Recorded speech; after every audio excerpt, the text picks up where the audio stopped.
આજના વિડીયોમાં આપણે આ પ્રકારના ઉંમર શોધવાના દાખલાઓ કઈ રીતે ગણવા એ જોઈશું, જેમાં આપણે હાલ, પહેલા અને પછીની ઉંમર માત્ર 5 સેકન્ડમાં કઈ રીતે શોધવી એ શીખીશું. આ વિડીયો જોયા બાદ તમને હાલ, પહેલા કે પછીની ઉંમર શોધતા ફટાફટ આવડી જશે અને ઉંમર શોધવાના બીજા ભાગો પણ આગળ આવવાના છે, તો જોડાયેલા રહેજો. ચાલો વિડીયો શરૂ કરીએ.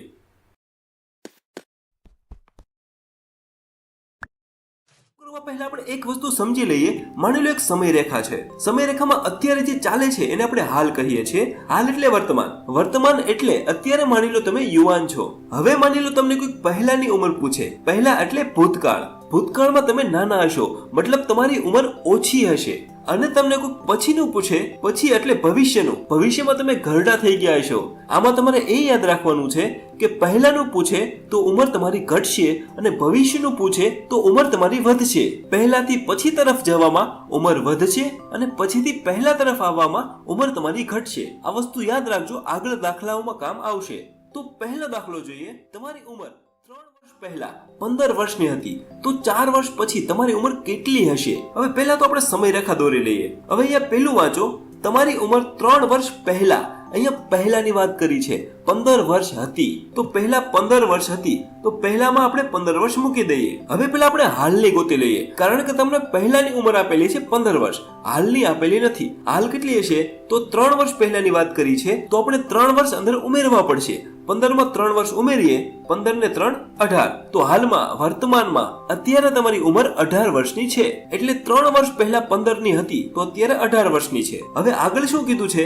4 વર્ષ પછી તમારી ઉંમર કેટલી હશે? 4 વર્ષ પછી એટલે ફરીથી આપણે 4 વર્ષ ઉમેરવાના. 18 માં 4 ઉમેરીએ તો આવે 22. તો જવાબ છે 22 વર્ષ. હવે હું તમને એક ટ્રીક કહેવા જઈ રહ્યો છું, જેથી તમે આ દાખલાનો માત્ર 5 જ સેકન્ડની અંદર જવાબ આપી શકશો. તો બરાબર ધ્યાન રાખજો, જ્યારે તમને પહેલા આપ્યું હોય અને પછીનું ગોતવાનું કીધું હોય, ત્યારે તમારે રકમમાં આપેલા વર્ષોનો માત્ર સરવાળો કરી નાખવાનો છે. એટલે સરવાળો કરીશું 3 વર્ષ પ્લસ 15 વર્ષ પ્લસ 4 વર્ષ. રકમમાં જેટલા પણ વર્ષ આપેલા હોય તેનો આપણે સરવાળો કરી નાખવાનો છે.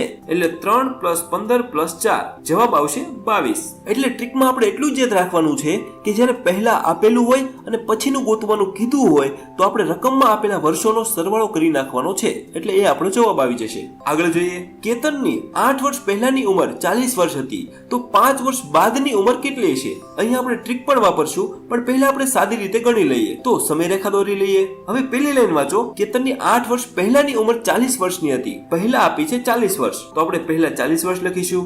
હવે આપણે જો હાલની ગોતવી હોય તો એમાં આપણે 8 વર્ષ ઉમેરવા પડે, કારણ કે આપણને 8 વર્ષ પહેલાની આપી છે.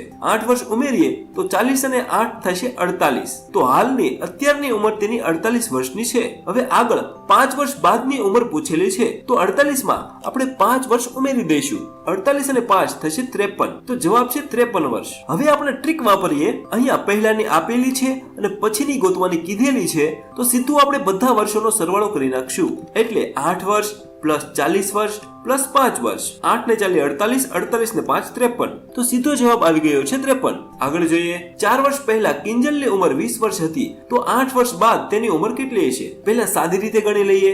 અહીંયા 4 વર્ષ પહેલાની વાત કરી છે, પહેલા ઉંમર હતી 20 વર્ષ, તો આપણે પહેલા 20 વર્ષ મૂકીશું. હાલ ગોતવા માટે આપણે 4 વર્ષ ઉમેરી દઈશું. એટલે 20 અને 4 24 થશે. તો અત્યારની ઉંમર તેની છે 24 વર્ષ. હવે આગળ શું કીધું છે કે 8 વર્ષ બાદની કેટલી હશે? તો એમાં ફરીથી આપણે 8 ઉમેરીશું. 24 માં 8 ઉમેરતા આવશે 32. તો જવાબ છે 32. હવે આપણે આપણી ટ્રીક વાપરીએ. અહીંયા પહેલાની આપી છે અને પછીની ગોતવાની કીધી છે, એટલે બધા વર્ષનો કરી નાખશું સરવાળો. એટલે 4 વર્ષ પ્લસ 20 વર્ષ પ્લસ 8 વર્ષ જવાબ આવશે 32 વર્ષ. આગળ જોઈએ. રમેશની 7 વર્ષ બાદની ઉંમર 35 વર્ષ હોય, તો 4 વર્ષ પહેલાની ઉંમર શું હતી? જો અહીંયા આપણે ઊંધું પૂછેલું છે, અહીંયા આપણને 7 વર્ષ બાદની ઉંમર આપેલી છે, મતલબ ભવિષ્યની ઉંમર આપેલી છે, અને આપણને પહેલાની એટલે ભૂતકાળની ઉંમર ગોતવાની છે. પહેલા આપણે સાદી રીતે ગોતી લઈએ. સમયરેખા દોરી લઈએ. હવે અહીંયા જુઓ, 7 વર્ષ બાદની ઉંમર આપેલી છે, બાદ એટલે ભવિષ્યની 35 વર્ષ, તો આપણે પછીની ઉંમર 35 લખીશું. હવે જો આપણે હાલની ગોતવી હોય તો 7 વર્ષ આપણે બાદ કરવા પડે, કારણ કે 7 વર્ષ બાદની આપેલી છે એટલા માટે. એટલે 7 વર્ષ આપણે બાદ કરીશું. 35 માંથી 7 જાય તો આવશે 28. હવે આપણને હાલની તો મળી ગઈ છે. હવે આગળ જુઓ, 4 વર્ષ પહેલા શું હતી એમ પૂછેલું છે, તો 28 માંથી ફરીથી આપણે 4 વર્ષ બાદ કરીશું. તો 28 માંથી 4 જાય તો જવાબ છે 24 વર્ષ. હવે આમાં પણ આપણે એક ટ્રીક વાપરશું. અહીંયા આપણને પછીની ઉંમર આપેલી છે અને પહેલાની ગોતવાની છે. જો ઉલટું છે, પહેલા આપણે શું હતું કે પહેલાની આપેલી હતી ને પછીની ગોતવાની હતી, એટલે આપણે સરવાળો કરતા હતા. હવે અહીંયા જુઓ, પછીની આપેલી છે અને પહેલાની ગોતવાની કીધી છે, તેમાંથી બીજા વર્ષો બાદ કરી નાખવાના છે. એટલે પછી અહીંયા જુઓ 35 વર્ષ છે, એમાં જે બે બીજા વર્ષો છે એટલે 7 અને 4 બંને વર્ષો બાદ કરી નાખવાના છે. એટલે 35 માંથી 7 અને 4 જાય તો જવાબ આવે 24 વર્ષ. આ એકદમ શોર્ટ ટ્રીક છે, તમે પ્રેક્ટિસ કરશો તો ફટાફટ તમને આવડી જશે. આગળ જોઈએ. 2 વર્ષ પહેલા નીરવની ઉંમર x વર્ષ હતી, તો 8 વર્ષ પછી તેની ઉંમર કેટલી હશે? હવે અહીંયા પહેલા સમયરેખા આપણે દોરી લઈએ. અહીંયા પહેલી લીટી જો 2 વર્ષ પહેલાની વાત કરી છે કે 2 વર્ષ પહેલા નીરવની ઉંમર x વર્ષ હતી પહેલા, એટલે x આવશે પહેલામાં. હવે જો આપણે હાલની ગોતવી હોય તો આપણે 2 વર્ષ અંદર ઉમેરવા પડે. તો હાલની ઉંમર x માં 2 ઉમેરીએ તો x + 2 થશે. હવે આગળ જોઈએ. 8 વર્ષ પછી તેની ઉંમર કેટલી હશે? હવે 8 વર્ષ પછી તો ફરીથી આપણે 8 ઉમેરવા પડશે, એટલે x + 2 + 8, 8 ને 2 10 થશે, તો x + 10 જવાબ આવશે. તો જવાબ છે x + 10. તો અહીંયા આપણું પહેલું સ્ટેપ પૂરું થાય છે અને પ્રેક્ટિસ માટેના દાખલાઓ સ્ક્રીન ઉપર દેખાય છે. આ ગણજો અને પ્રેક્ટિસ કરજો. આગળ જોઈએ. નીતિશ અને મહેશની 5 વર્ષ પહેલાની ઉંમરનો સરવાળો 60 વર્ષ હતો, તો 4 વર્ષ પછીની ઉંમરનો સરવાળો કેટલો થાય? હવે એકદમ સરળ છે, બરાબર ધ્યાન રાખજો. પહેલા તો આપણે સમયરેખા દોરી લઈએ. હવે પહેલી લાઈન વાંચો. નીતિશ અને મહેશની 5 વર્ષ પહેલાની ઉંમરનો સરવાળો 60 વર્ષ હતો. 5 વર્ષ પહેલાની ઉંમરનો સરવાળો પહેલા કીધું છે એટલે આપણે 60 વર્ષ મૂકીશું પહેલામાં. હવે પહેલા આપણે હાલ એટલે અત્યારનો ગોતી લઈએ. અહીંયા જો 5 વર્ષ ઉમેરવા પડશે. પહેલા આપણે શું કરતા હતા કે આપણે વર્ષ ઉમેરતા હતા. હવે અહીંયા જો બે વ્યક્તિ છે તો 5 વર્ષ આપણે 2 વાર ઉમેરવા પડશે. પ્રત્યેક વ્યક્તિના 5 વર્ષ ઉમેરવા પડશે, એટલે આપણે 5 × 2 કરી નાખશું. 5 × 2 કરશું તો જવાબ આવશે 10. તો 60 માં આપણે 10 ઉમેરવાના, 60 અને 10 થશે 70. હવે અહીંયા અત્યારે 70 આવ્યા છે. હવે આપણે શું પૂછ્યું છે કે 4 વર્ષ પછી ઉંમરનો સરવાળો, તો ફરીથી આપણે 4 વર્ષ એમાં ઉમેરવા પડશે. પરંતુ અહીંયા બે વ્યક્તિ છે તો એને × 2 કરવા પડશે. 4 × 2 કરીશું તો 4 દુ 8 આવશે. 70 માં 8 ઉમેરીશું તો જવાબ આવશે 78. તો આ દાખલાનો જવાબ આવે છે 78. આગળ જોઈએ. 10 વર્ષ પહેલા પિતા અને પુત્રની ઉંમરનો સરવાળો 40 વર્ષ હતો, તો 3 વર્ષ પછી તેમનો ઉંમરનો સરવાળો કેટલો થશે? હવે આપણે આગળ જેમ ગણતા એ રીતે એટલે તો સમયરેખા દોરી લઈએ. પહેલી લાઈન વાંચો. 10 વર્ષ પહેલા પિતા અને પુત્રની ઉંમરનો સરવાળો 40 વર્ષ હતો. અહીંયા પહેલા કીધું છે તો 40 વર્ષ પહેલા લખવાના. આપણે જો અત્યારનો ગોતવો હોય તો આપણે 10 ઉમેરવા પડશે, પણ અહીંયા પિતા અને પુત્ર બે વ્યક્તિ છે તો આપણે × 2 કરવા પડશે, કારણ કે બંનેનો 10 વર્ષ વધશે, એટલા માટે × 2 કરવા પડશે. 2 × 10 તો જવાબ આવશે 20. તો 40 માં 20 ઉમેરશું તો જવાબ આવશે 60 વર્ષ. તો અત્યારે બંનેનો ઉંમરનો સરવાળો 60 વર્ષ છે. હવે આપણે શું પૂછેલું છે કે 3 વર્ષ પછી કેટલો હશે? તો આપણે ફરીથી 3 વર્ષ ઉમેરવા પડશે, પણ અહીંયા બે વ્યક્તિ છે તો એને × 2 ફરીથી કરવા પડશે, એટલે 2 × 3 તો જવાબ આવશે 6. તો 60 માં 6 ઉમેરીએ તો જવાબ આવે 66. તો આ દાખલાનો જવાબ છે 66. આગળ જોઈએ. પતિ પત્ની અને બે બાળકોનો 8 વર્ષ પહેલાની ઉંમરનો સરવાળો 80 વર્ષ હતો, તો 5 વર્ષ પછીની ઉંમરનો સરવાળો કેટલો થશે? હવે જેમ આપણે જોતા એ જ રીતે સમયરેખા દોરી લઈએ. અહીંયા જો 8 વર્ષ પહેલાની ઉંમરનો સરવાળો 80 વર્ષ હતો. અહીંયા પહેલાની વાત કરી છે તો પહેલા આપણે 80 મૂકીશું. હવે જો આપણે અત્યારનો ગોતવો હોય તો આપણે 8 વર્ષ ઉમેરવા પડે, પણ અહીંયા કેટલા વ્યક્તિ છે? અહીંયા 4 વ્યક્તિ છે તો આપણે 4 × 8 કરવા પડશે. 4 × 8 = 32 થશે. 80 માં 32 ઉમેરીશું તો જવાબ આવશે 112. તો અત્યારની ચારેયનો ઉંમરનો સરવાળો 112 વર્ષ થાય છે. હવે આગળ 5 વર્ષ પછી પૂછેલું છે તો ફરીથી આપણે 5 વર્ષ ઉમેરવા પડશે, પણ અહીંયા ચારેયની ઉંમર 5 વર્ષ વધશે એટલે 4 × 5 કરવા પડશે.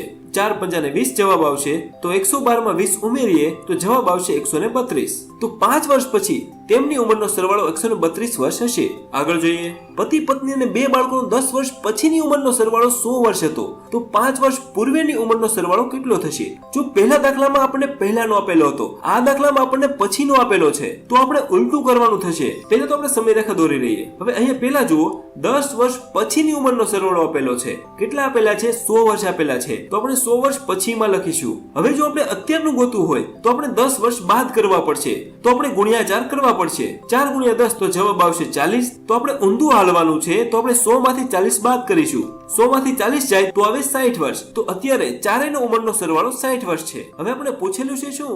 5 વર્ષ પૂર્વે એટલે પહેલા. હવે ફરીથી આપણે 5 વર્ષ બાદ કરીશું. 4 ને 5 વર્ષ બાદ કરવા પડશે તો 4 ગુણ્યા 5 કરીશું, 4 પંચાને 20 જવાબ આવશે. હવે 60 માંથી 20 બાદ કરીશું તો જવાબ આવશે 40. તો આ દાખલાનો જવાબ આવે છે 40. તો જ્યારે આ પ્રકારનો દાખલો આપેલો હોય ત્યારે આપણે બાદબાકી કરીશું. આગળ જોઈએ. 10 વિદ્યાર્થીઓની 10 વર્ષ પહેલાની ઉંમરનો સરવાળો 10 વર્ષ હતો તો 10 વર્ષ પછીની ઉંમરનો સરવાળો કેટલો થશે? તો પહેલા તો આપણે સમયરેખા દોરી લઈએ. હવે પહેલી લાઈન વાંચો. 10 વિદ્યાર્થી છે, 10 વર્ષ પહેલાની ઉંમરનો સરવાળો. જો એ પહેલાની ઉંમર આપેલી છે, કેટલો સરવાળો છે?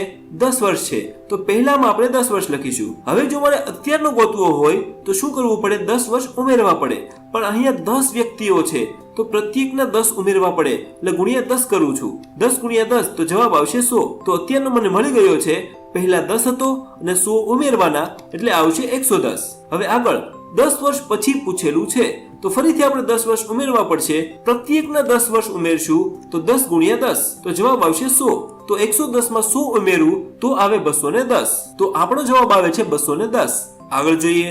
8 વર્ષ પહેલા મયંક, સાગર અને જયેશની ઉંમરનો સરવાળો x વર્ષ હતો તો હાલ તેમની ઉંમરનો સરવાળો કેટલો થશે?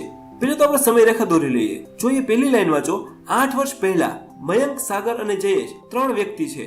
ઉંમરનો સરવાળો x વર્ષ હતો. અહીંયા પહેલા આપેલું છે તો x આપણે પહેલામાં મૂકીશું. હવે આપણને હાલ એટલે અત્યારનું ગોતવાનું કીધું છે તો 8 વર્ષ ઉમેરીશું. પણ અહીંયા 3 વ્યક્તિ છે તો ગુણ્યા 3 કરવા પડશે.